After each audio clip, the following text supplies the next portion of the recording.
Bienvenidos, bienvenidas a mi canal de YouTube. Ha terminado el Gran Premio de Países Bajos y ya sabéis lo que eso significa. Toca la onboard de Pedro.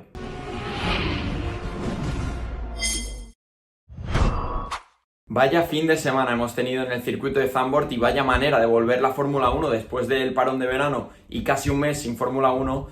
Pues este fin de semana en el Gran Premio de Países Bajos ha sido bastante caótico en prácticamente todas las sesiones. Desde los libres ya veíamos continuamente banderas rojas, veíamos algún que otro susto de los pilotos.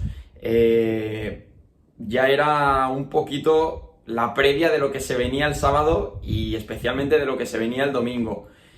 El sábado en la clasificación más o menos pasó lo que podíamos predecir, lo que todo seguidor de la Fórmula 1, si habías visto un poquito la dinámica de la temporada y si habías visto un poquito los libres, se sabía que McLaren iba a dominar y no fallaron. Primero y segundo, una vez más, 12 milésimas le separaron a Piastri de Lando Norris y pese a que luego Lando Norris, ahora lo hablaremos, pero pese a que luego Lando Norris no termina la carrera, es otro golpe sobre la mesa de Oscar Piastri, que era el hombre que no estaba teniendo un buen fin de semana porque Oscar Piastri no había hecho grandes tiempos en los libres y de hecho Lando Norris estaba siendo un poquito superior. Parecía que Oscar Piastri iba a minimizar daños o iba a tener un fin de semana de terminar por detrás de Lando Norris y sin mayores problemas, pero no, lo que estaba haciendo era trabajar, mejorar y aprender del circuito de Zandvoort y poner toda la carne en el asador el sábado en la clasificación, en la vuelta más importante en esa Q3, donde después de muchas sesiones por detrás de Lando, su capacidad al volante le permitieron estar 12 milésimas por delante. Fue un vueltón, al igual que Lando Norris, se la podía haber llevado cualquiera de ellos, pero la realidad es que Oscar Piastri, una vez más, cuando parecía que no, ahí estuvo, marca la pole. Lando Norris volvió a terminar segundo y luego el domingo pues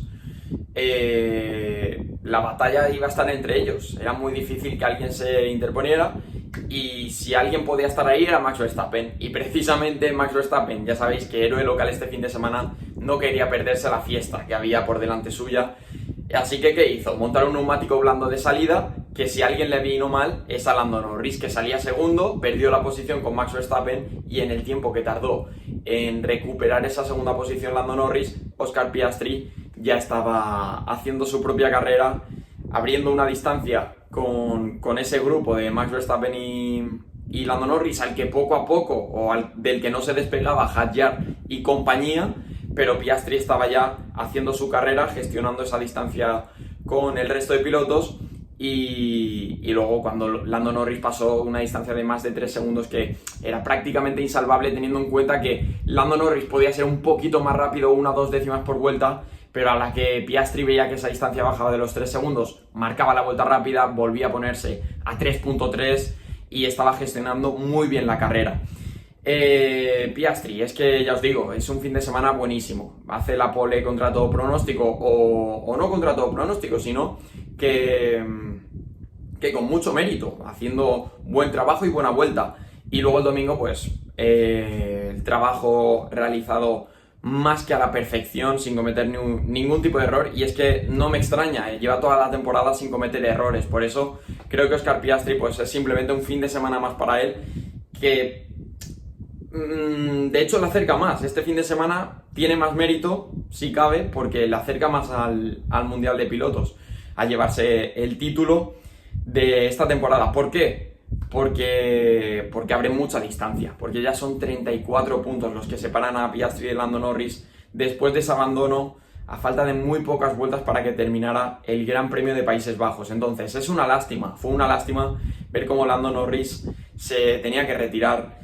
Intentaron desde la radio en McLaren disculparse, por así decirlo, decir que la carrera que estaba haciendo era muy buena y Lando Norris un poquito con sentimientos de tristeza a la vez de conocimiento de que esto ya se aleja, decía, sí, lo sé, ha sido buena, pero nos quedamos, estamos fuera. Así que una lástima para Lando Norris, que no, yo no os voy a decir que dice adiós al Mundial, pero desde luego que se le pone muy complicado. Los números dan para que Lando Norris gane, y si Lando Norris sigue con la dinámica de antes del parón, que lleva una muy buena racha de victorias, si sigue con esta dinámica y cada gran premio al menos le recorta los 7 puntos que hay de diferencia entre el primero y el segundo, hay mucho margen para recortar. ¿Qué pasa? Que Lando Norris se presupone y seguramente tenga que cumplir una sanción en alguno de estos grandes premios. Piastri, pues no sabemos si va a ser así. También imagino que Piastri alguna carrera más va a ganar, eso es prácticamente evidente, por lo tanto complica mucho el Mundial para Lando Norris, y ya veremos qué sucede de aquí en adelante, y si esta distancia en 9 carreras se puede al menos ir recortando poco a poco y cómo llegamos a final de temporada. Pero bueno,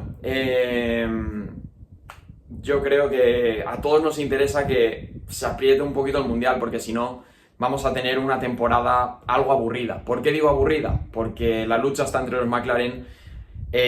Por detrás, pues Max Verstappen sigue haciendo lo suyo, sigue apretando y sacando todos los puntos posibles para llevarse esa tercera posición en el Mundial.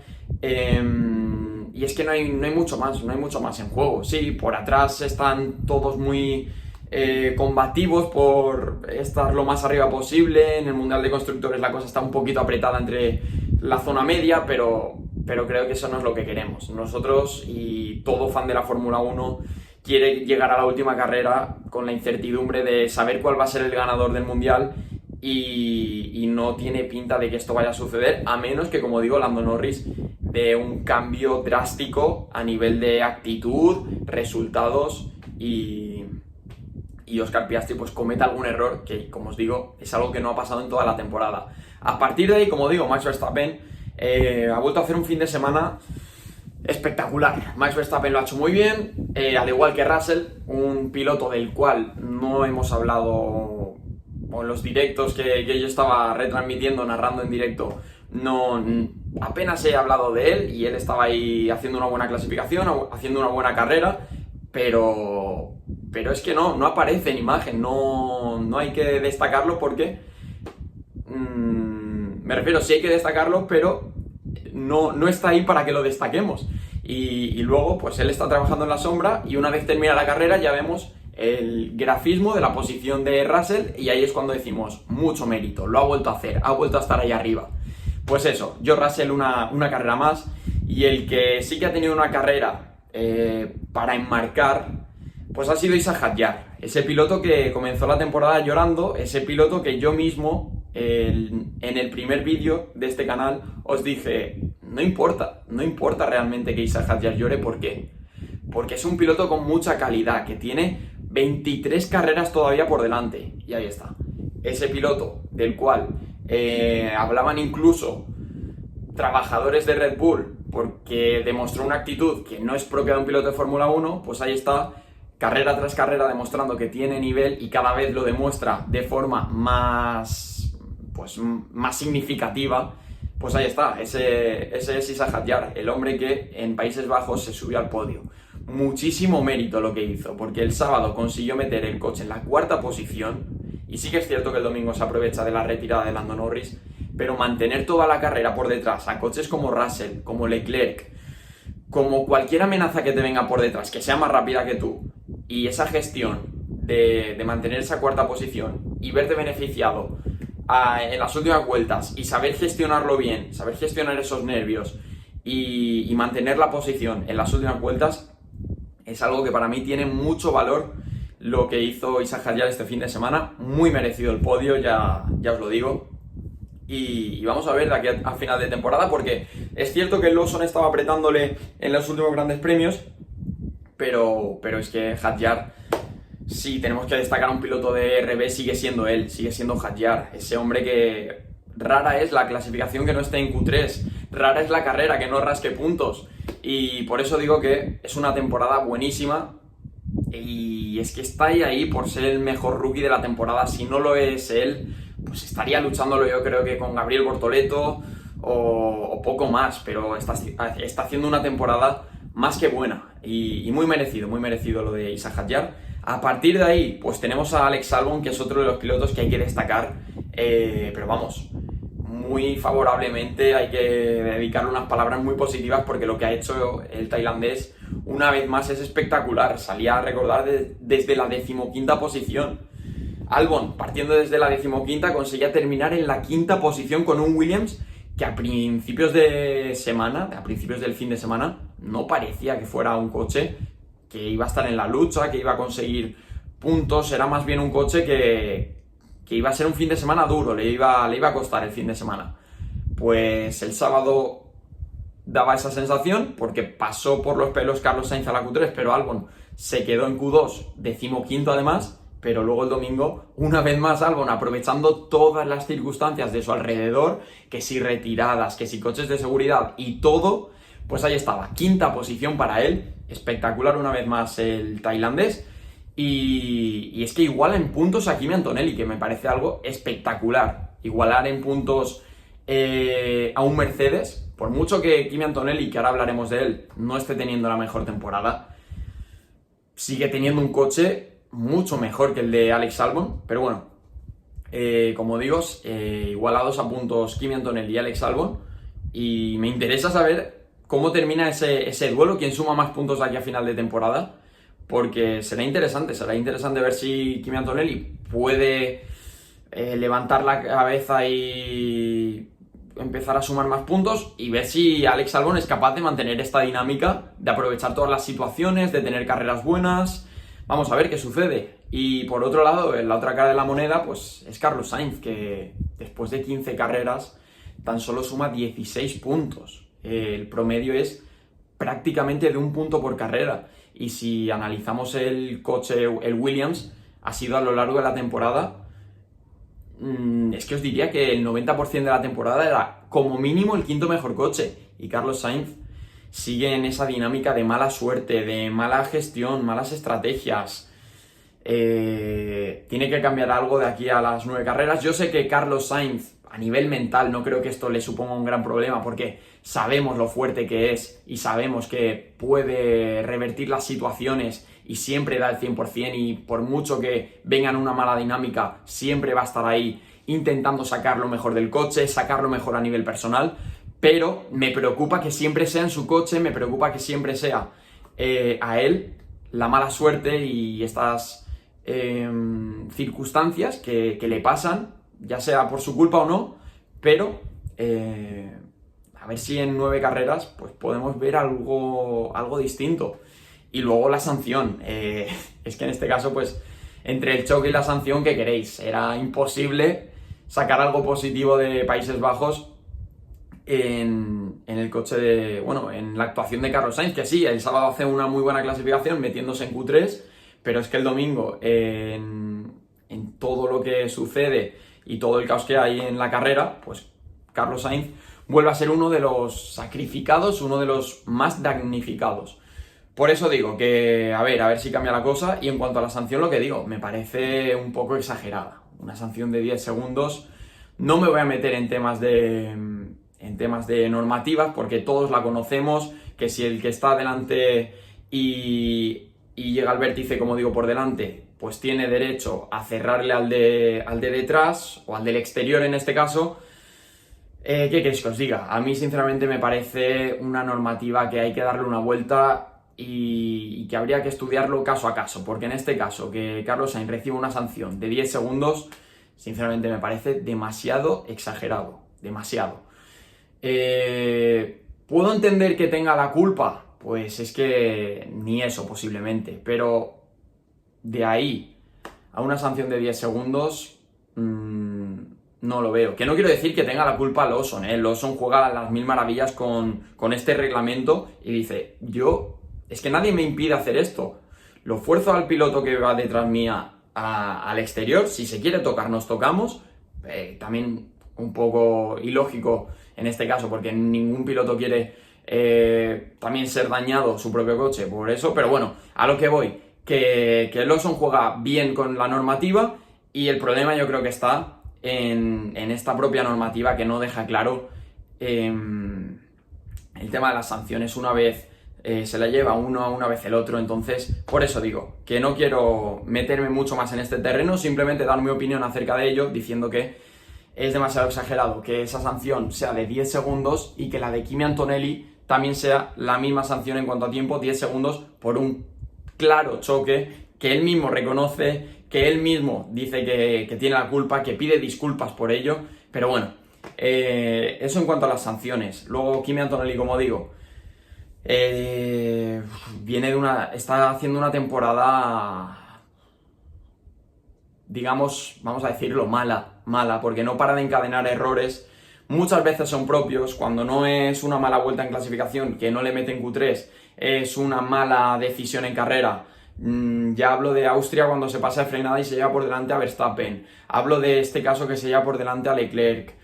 Ya son un cúmulo de carreras y un cúmulo de malas decisiones por parte del piloto italiano que hacen más que evidente esta falta de, digamos, falta de toma de decisiones y quizá esta poca experiencia plasmada en esta primera temporada que ya veremos cómo termina, pero desde luego no está siendo buena. A partir de ahí, ¿qué podemos destacar? Por ejemplo, los Aston Martin, que en un fin de semana que esperábamos que iba a ser buenísimo, termina siendo un fin de semana normal, séptimo y octavo. ¿Qué pasa? Que una vez más tenemos que hablar de Fernando Alonso para mal, para decir que ha vuelto a tener mala suerte. Y es una lástima porque había conseguido meterse en Q3 y una mala salida junto a una mala estrategia le hacen terminar octavo por detrás de su compañero, cuando Lance Stroll salía 19º, el último en parrilla, y termina justo por delante de él. Por eso digo que ahí se evidencia que algo falló en la carrera de Fernando Alonso. Pero bueno, aparte de eso, Aston Martin se va con dobles puntos de Países Bajos y llega a Monza en una carrera en la que en el calendario tienen una cruz, pero en este caso roja, porque seguramente sea una carrera difícil para ellos por las condiciones del circuito en cuanto a que es un circuito donde la velocidad punta es primordial. Y el Aston Martin vamos a ver cómo funciona, pero ya avanzan ellos que va a ser difícil, que va a ser una carrera donde en principio deberían sufrir. Y a partir de ahí, por detrás, quiero destacar la actuación de Oliverman, que como decía, Lance Stroll era el último en parrilla, pero Oliverman salía del pit lane y bueno, hizo una carrera espectacular. Llegó a la zona de puntos y de hecho fue sexto. O sea que carrerón espectacular de Oliverman, que pasó del pit lane a la sexta posición, muchísimo mérito y mucho mérito en general a Haas, que se quedó, como digo, fuera de Q1. En Q1 se quedó eliminado con los dos coches y el domingo fue sexto con Berman, décimo con Ocon, después de una gestión de carrera y un aprovechamiento de todas las circunstancias muy pero que muy buenos.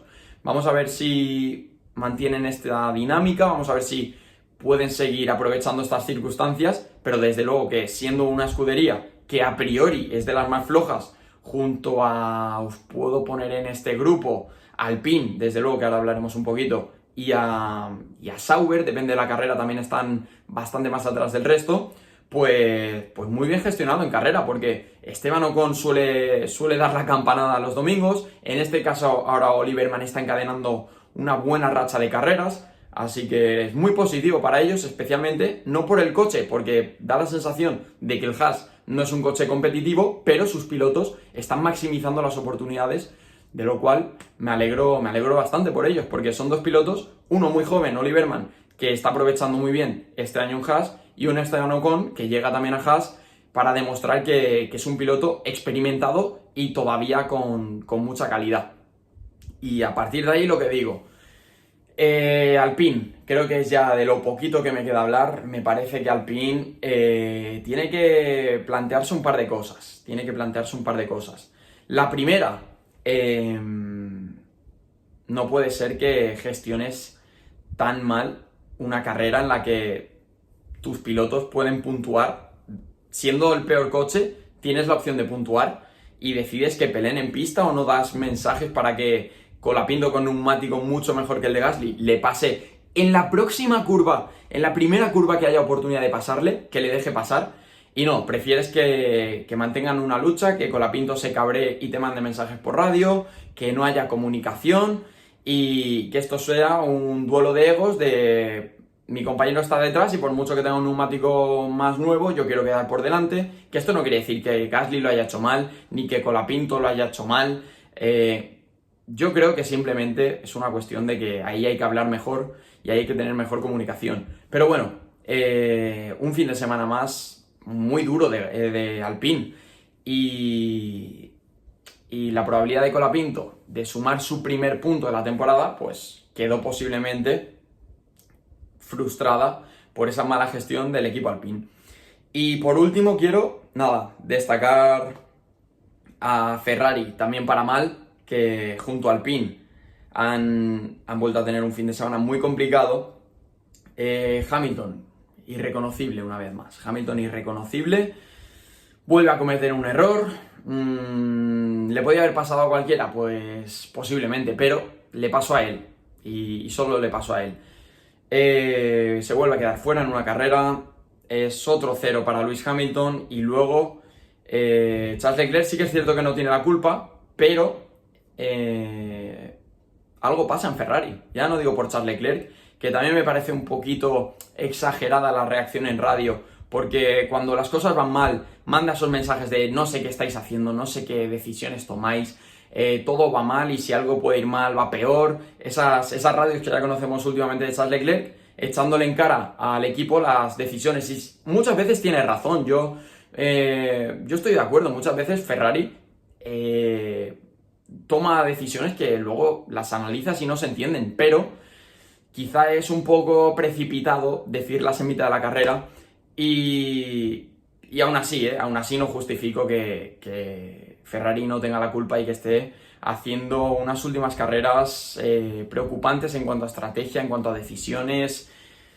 Y vamos a ver porque llega precisamente el Gran Premio de Monza, donde estarán todos los tifosi, donde Ferrari en teoría debería ir bien, donde últimamente ha dado muchas alegrías el equipo, pero es que llega en una situación y en un año muy difícil. Vamos a ver qué sucede. Y esto lo veremos a partir del viernes, esta semana. Y si no os queréis perder nada, ya sabéis, me podéis seguir por aquí, os podéis suscribir, le podéis dar un me gusta a este vídeo en caso de que os haya gustado. Y nada, nosotros nos vemos en el próximo vídeo. Espero que lo hayáis disfrutado y nos vemos muy pronto. Chao, chao.